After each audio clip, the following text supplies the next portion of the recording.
Welcome dear students. Myself Dr. Savita Chahar, Associate Professor, Department of Botany, Government Mira Girls College, Udaipur. Today we are going to study Mendel's law of inheritance.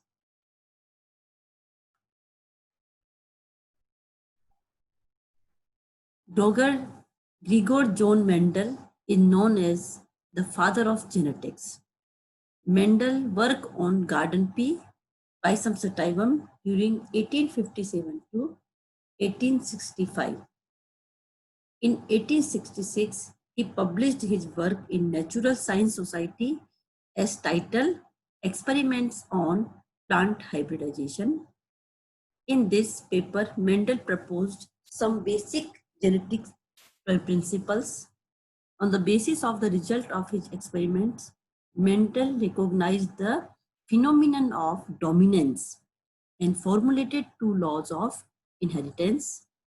Number one is law of segregation or law of purity of gametes, and second is law of independent assortment. तो जो Grigor John Mendel को father of genetics कहा जाता है, इन्होंने 1857 से लेकर के 1865 तक आइसम सटाइवम, जिसे गार्डन पी कहा जाता है, उस पर कई सारे एक्सपेरिमेंट किए और उन्होंने उनका जो कार्य था उसको 1866 में नेचुरल साइंस सोसाइटी के नाम के जर्नल के अंदर एक्सपेरिमेंट ऑफ प्लांट हाइब्रिडाइजेशन के टाइटल से पब्लिश किया और जेनेटिक्स के जो प्रिंसिपल्स है उनकी स्थापना की। उनका जो कार्य था उसके अनुसार उन्होंने दो जेनेटिक्स के दो नियम बनाए। पहला था लॉ ऑफ सेग्रीगेशन और law of purity of gametes और दूसरा था लॉ ऑफ इंडिपेंडेंट असॉर्टमेंट। देखिए स्टूडेंट्स, मेंडल ने उस जमाने में जीन्स और क्रोमोसोम्स की बात की जिस जमाने में जीन्स और क्रोमोसोम की खोज भी नहीं हुई थी, और उस जमाने में ग्रिगोर जॉन मेंडल ने जो पाइसम सटाइवम, जिसे अपन गार्डन पी कहते हैं, उसके ऊपर वर्क किया और उन्होंने जो वर्क किया उसको कितने साल तक काम किया उन्होंने? 1857 से लेकर के 1865 तक लगभग 9 साल तक काम किया और उनका जो कार्य था 9 साल का जो काम था उसको उन्होंने 1866 में नेचुरल साइंस सोसाइटी के अंदर पब्लिश कराया।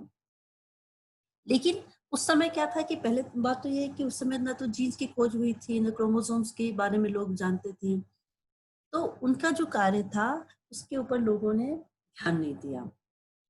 और दूसरी चीज थी कि उसी समय क्या था कि जो चार्ल्स डार्विन का जो theory of origin of species थी, वो भी, उस पर भी चर्चा चलती थी उस समय संसार में। उस समय तो उस समय क्या है, उनके वर्क पर, चार्ल्स डार्विन के वर्क पर लोगों का फोकस था।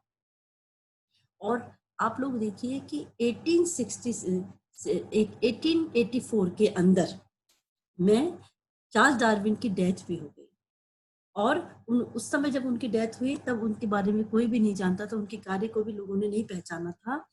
और उनके जो फ्यूनरल में लोग जा रहे थे उन्हें ये पता नहीं था कि हम एक बहुत बड़े वैज्ञानिक के उसमें फ्यूनरल में जा रहे हैं, जिसको आने वाले जो जमाने हैं, आने वाली जो सदियां हैं, वो फादर ऑफ जेनेटिक्स के नाम से जानेंगे। तो इस तरह से क्या हुआ कि मेंडल का जो वर्क था वह लोगों के सामने नहीं आया। दूसरी चीज ये है कि मेंडल की जो स्टोरी है वो बहुत ही बच्चों उस प्रेरणादायक थ्योरी है जिससे कि हमें प्रेरणा लेनी चाहिए, क्योंकि मेंडल का जो जन्म है एक साधारण किसान के घर पे हुआ था और शुरू से ही क्या है कि उन्हें लिविंग जो ऑर्गेनिज्म है उनमें बहुत ज्यादा इंटरेस्ट था और उनका जो लालन पालन है, जो शिक्षा है, वह भी क्या है, चर्च के पैसों से चलती थी, क्योंकि उनके फादर के पास इतने पैसे नहीं थे।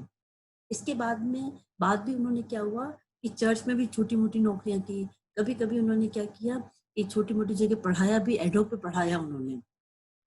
लेकिन उस दौरान जब ये वो चर्च में फादर की नौकरी करते थे, उस समय वहां पे बड़े गार्डन थे, तो उस समय वो वहां पे साथ साथ में अपने एक्सपेरिमेंट भी करते रहे।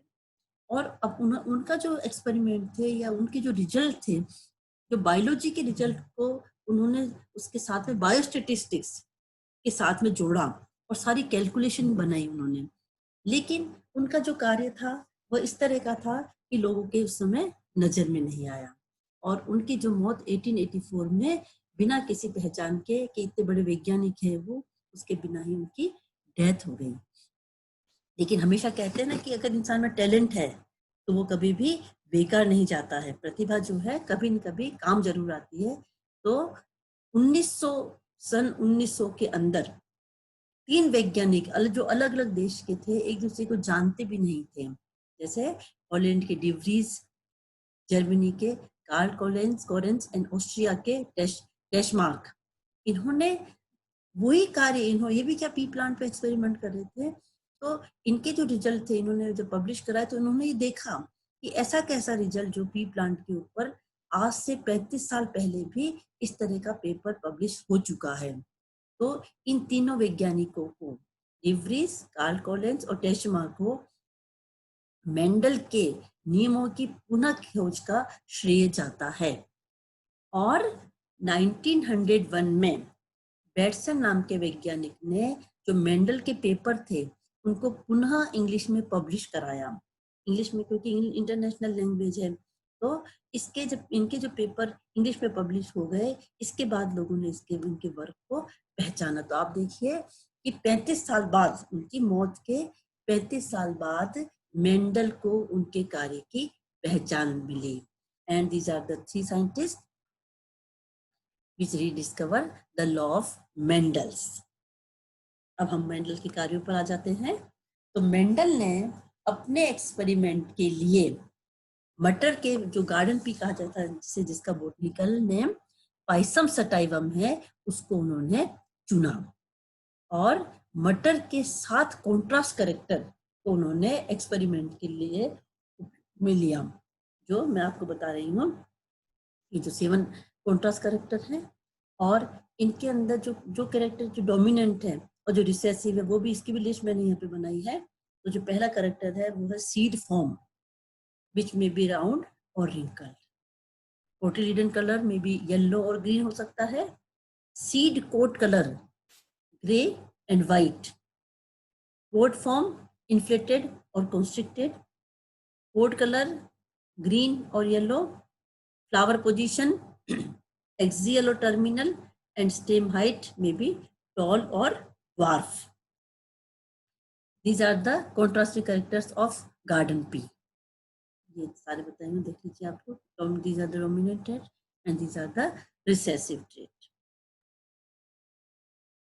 तो डियर स्टूडेंट्स, मेंडल के नियमों को या कार्यों को समझने से पहले हमें कुछ जेनेटिक्स की जो टर्मिनोलॉजी है उसका भी ज्ञान होना चाहिए, क्योंकि हम जब टर्मिनोलॉजी को समझ लेंगे, इसके बाद जो मेंडल्स के लॉ हैं, मेंडल्स का जो वर्क है, उसको समझने में दिक्कत नहीं आएगी। और ये जो शब्द हैं ये बार बार आएंगे, तो ये शब्दों की जानकारी आपको होनी चाहिए।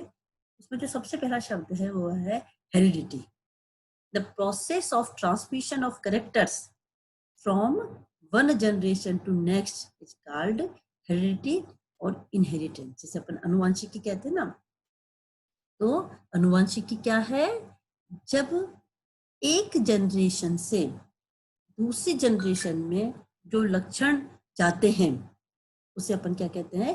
हेरिडिटी, इनहेरिटेंस या अनुवांशिकी कहते हैं।